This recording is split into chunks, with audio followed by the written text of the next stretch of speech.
முதலமைச்சரா உட்கார்றதுக்கு நாங்க உங்களுக்காக உழைக்கிறோம். அப்போ நீங்க முதலமைச்சரா உட்கார்றதுக்கு நாங்க உங்களுக்காக உழைக்கிறோம். அப்போ அதிமுக திமுக புரிஞ்சுக்கங்க,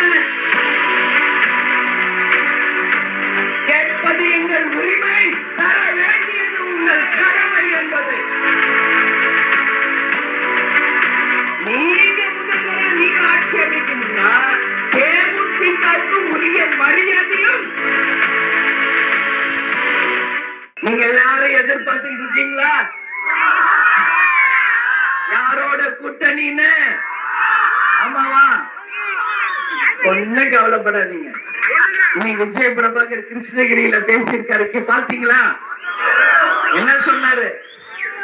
நீங்க முதலமைச்சரா உட்கார்றதுக்கு நாங்க உங்களுக்காக உழைக்கிறோம். அப்போ அதிமுக திமுக புரிஞ்சுக்கங்க, எங்களுக்குரிய மரியாதையும் எங்களுக்குரிய சீட்டுகளையும் யார் தருகிறார்களோ அவர்களோட நான் கூட்டணி.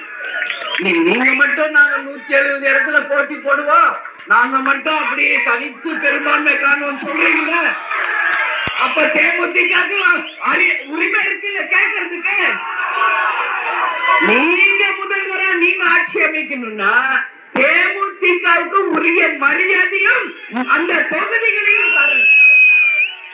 நம்ம போன தேர்தல 2011 41 தொகுதி நமக்கு கொடுத்தாங்க, 29 தொகுதி நாம ஜெயிச்சோம். அதுல போனவங்க போட்டா அவங்கள பத்தி கவலையே கிடையாது. ஆனா இன்னைக்கு வரைக்கும் கேப்டனும் என் கட்சி தான் உயிர் மூச்சு என்று இன்றைக்கும் 20க்கும் மேலான சட்டமன்ற உறுப்பினர் நம்மோடு இருக்கிறார். அவங்களுக்கு உரிய மரியாதை அளிக்கப்படும்.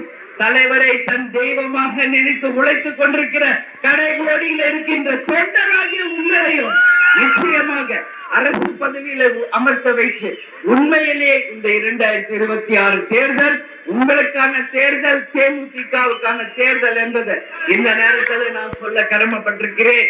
அதனால உங்களுக்கு 160 170 சீட்டு என்று சொல்ற உரிமை இருந்தால் தேமுதிகவுக்கு உரிய